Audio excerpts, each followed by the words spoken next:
Let's move on into the next story. This one is on page 8 of the New Finder. It's on agric. Remove taxes on agric inputs to boost sector. This is Dr. Canton speaking, and this was at the Swedro Conversations happened yesterday. And let me just read the story by Salom Agbobiji. A former research scientist with the Savannah Agricultural Research Institute, SARI, of the Council for Scientific and Industrial Research, CSIR, is calling for the removal of taxes on agricultural inputs and equipment. According to him, Ghana's agricultural drive has been hampered by the taxes imposed on these essential inputs needed by Ghanaian farmers. He pointed out that while non-farmers in Ghana are receiving free fuel, farmers are still struggling with high cost of fuel to power their tractors. Now, he emphasized, currently we have a lot of taxes on virtually everything. So if these taxes can be waived off, it would help. Agricultural equipment and fertilizers can then come in. People can buy, and you won't even have to subsidize. He stressed that agricultural sufficiency is linked with national independence and sovereignty, and it is therefore imperative that Ghana takes agricultural research more seriously than it currently does. He remarked, and I quote, "You can never move this country forward without research. Everything is research. Even the food you eat and the water you drink is research. If you don't fund your research, you are just wasting your time. Who should research for you to copy?" It's an important question. Speaking at a lecture titled The Swedro Conversations, organized by Swedro Secondary School Alumni Association under the theme Feeding Ourselves as a Nation, the scientists bemoaned the centralized control exercised over the Agric Ministry, which is, in his estimation,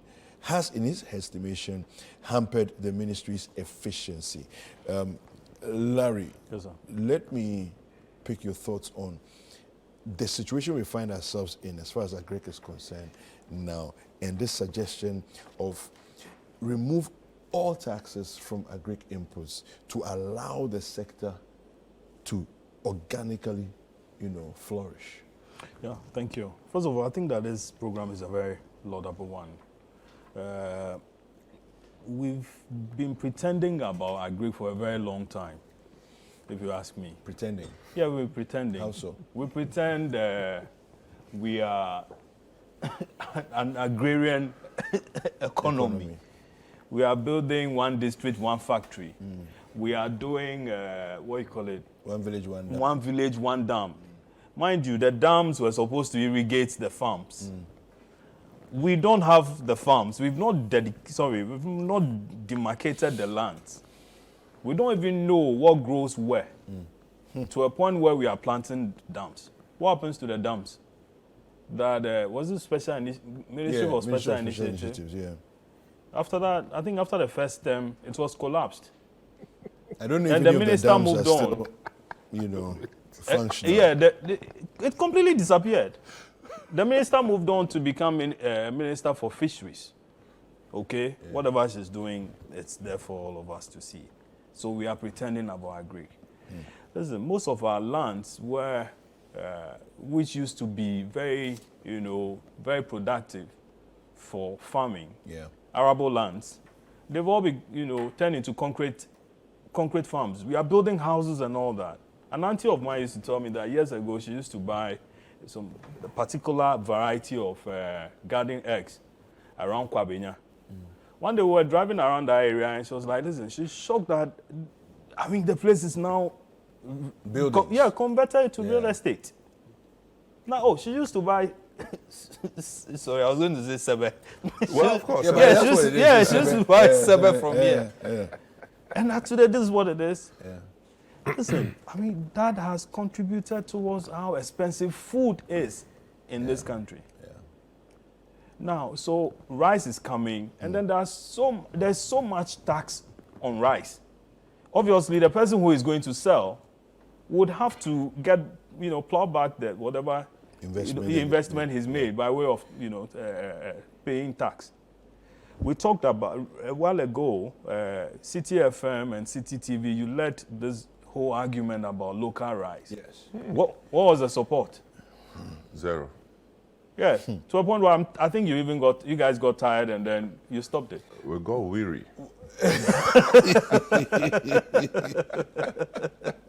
No, but Go away, that season was, to me, one of the best opportunities for this country to have taken hold of to change our fortune. Yes. I remember walking into Malcolm a couple of times, and Malcolm was stocking a lot of local rice. Yes. Then one day I walked in, and I was looking for rice to buy, and I had sent a few people to go there. I said, "Oh, go to Malcolm, you will get. Go to Malcolm." Yeah. Then somebody said to me, "Oh, there's nothing in Malcolm." Yeah. So I went there, and truly, we had run out. So I said, "Oh, it's this branch." So I went to another branch, in Achimota, and they was also empty. So I said, where's the Ghana rice? Oh, we are waiting for the people to bring. Yeah. And that's when I discovered that apparently the processors, the warehouse that they were doing the rice processing, Those are bagging. The things were stuck there because Yeah. now nobody was picking to distribute. Yeah. And then of course you have people now packing. The farmers were now bagging them by the roadside because Kuku, the warehouse. you have no the processor idea. will not pick You them. have no idea how far that program went, because friends of mine from the, let's say, somewhere up north.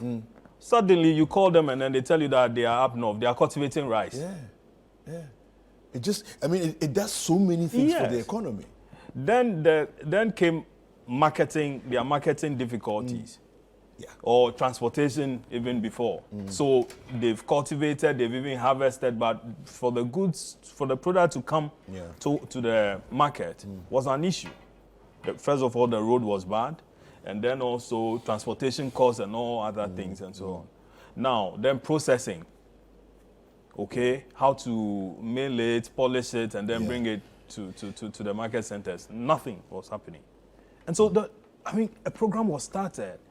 And instead of, government or whoever it is, policymakers buying into that thing and then supporting a certain agenda and leading it to it, whatever it is. We couldn't see that. And then, like someone said, you guys got weary and then abandoned. You fled. But on a more serious note, you notice, sometimes I don't know whether you've observed this, how Lake Volta has become a fishing pond or a pond. People, private individuals go and get, portions of the water, and then that is where Fish farming? Yeah, fish farming. Fish farming, yeah. The pollution that is happening in there is also another matter altogether. If there's any policy just to, get people, encourage people to do the pond outside of the lake, that would be solid. You get it? Yeah, but everything in Ghana, we leave it until the problem becomes insurmountable. Yeah, but then the water is being polluted downstream. Okay, that is why when the disaster happened, you notice that a lot of people came out complaining that they lost their fish and so on. That in itself, it's it cause pollution? Yes, it does. Wow. Because you are feeding the food particles, the droppings, everything else is going into the lake and it's poisoning the lake. Really? Yeah, it does. But there's the recommended feed for fish. So what kind of feed would they use that will poison the lake? You have algal bloom. So the algal bloom is as a result of overrich, like too much protein, too much protein residue in the lake. It causes algal bloom. Then the algal bloom does a reverse, a negative feedback thing. So it then sucks all the oxygen from the water, kills fish. It's a mess. It's an interesting thing for us to follow up. To follow up, because people are really going into that, and we need to follow up with this. No, I think it's a brilliant thing to do, fish farming. But like you're saying, it should be done outside of the main lake. Again, all you need is somebody dropping something, let's say, an unwholesome feed. In the water, and it pollutes. And it could kill a lot. It could destroy a lot of life in the water. Larry has just made his submissions and his thoughts on the suggestion by Dr. Canton to remove all taxes on agri inputs in order to boost the sector. And we're going to hear from Mr. Temesa as well. Temesa. Well, I think it's no more a complex issue that we should be dilly-dallying about, you know, because the countries that we look up to, have always found ways of cushioning farmers. You know, I mean, some go to the extent of paying subsidies to farmers in specific areas. You know, I'm not so sure about what we have in Ghana, but to the effect that it will make farming more attractive and lucrative, I think it's a no-brainer. You know, look, the only way we can sustain agriculture and make it attractive is when the practice of agriculture is able to compete with middle-class businesses. Okay. Okay. Break it down for us. It's only when agriculture is able to compete with middle-class businesses. If agriculture is seen as the primitive, you know, what we used to do when we were in the villages. Godgesberg economy. You know, it's subsistence farming. When you go on retirement, then you go and do it. Some backyard. You know, it's not going to take us anywhere. It is when it's packaged to the extent, to the point that people make a choice to take on agriculture as their occupation. I mean, not until we get to this place. And what do we do to make it attractive? And I think what Professor Canton is saying is one of those. I mean, the other professors at the event also made very beautiful submissions. But the issue of subsidies, taxes, I don't think that we should be struggling with it. But the track record we have in this country is such that anytime we introduce subsidies, we find ways to defile it. Look at the situation of premixed fuel. Look at what happens to premixed. I mean, it's so ugly, and we've had repeated cycles of failures in this area. So it's something we need to own and live up to. That look, we need to slash taxes on or duties on specific agri equipment. But in Ghana, once upon a time, they said if you are bringing a pickup for the use of agri or something, you don't pay the duties. And then people started bringing pickups for other things. Comfortable pickups. You know, people always find a way. But we should not lose track of the fact that the agri sector should not be the target for raising taxes. You know, you want to raise taxes, it should be minus the agri sector. Because it becomes cyclical. Why do you want to tax agri implements? Because it will come back and bite you through another means. So I think it's a call that... I think that last week, the Herald reported about how certain products, so this is, let's say, agrochemicals were brought into town, and then Cocoa Board couldn't clear it because of taxes. The duty on it was outrageous. Cocoa Board was going to pay 3-point-something billion Ghana cedis. Wow! But why would they want to tax it? Because they had removed the tax waiver. You know, there used to be a waiver on so exemptions on agro products. Now they've taken it off, and so Cocoa Board now would have to pay, and Cocoa Board didn't have the money to pay 3.9 or 3-point-something billion Ghana cedis. So the products were stuck in there. Wow. I mean, somebody should be punished for a thing like this. We wrote it, and then we wrote a story. And guess what? GRA now issues a statement calling us names. but refusing to answer the real question as to whether or not the things came and how much was the tax that you guys were demanding from Cocoa Board, for which reason they had to abandon the thing over there. Oh, yes. So the things are still there? Oh, they are still there. They are still there. And people are keeping their jobs? Oh, yeah, people are keeping their jobs. Wow. They are quick to issue a statement, as usual, call, and then the product is there. Wow. Yes, and some of these things have expiry dates. Of course. Well, if you see a chemical that has no expiry date, fear the chemical.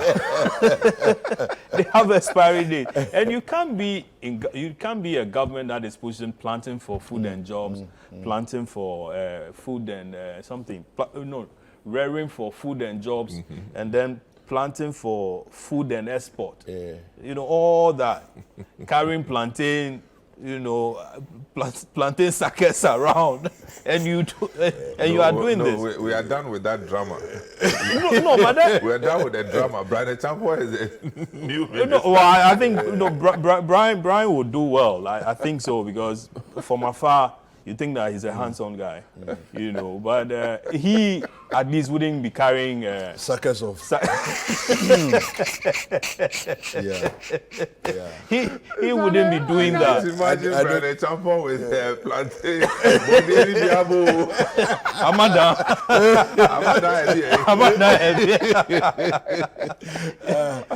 So Brian, good morning. Okay, so you and be removing exemptions on agri products. Food is expensive. At the end of the day, it goes back to the people. You can't buy rice. We are importing tomato from Burkina Faso, onions from Niger, and all that. Recently, when there was the coup in Niger, we had issues with the cost of onions going up.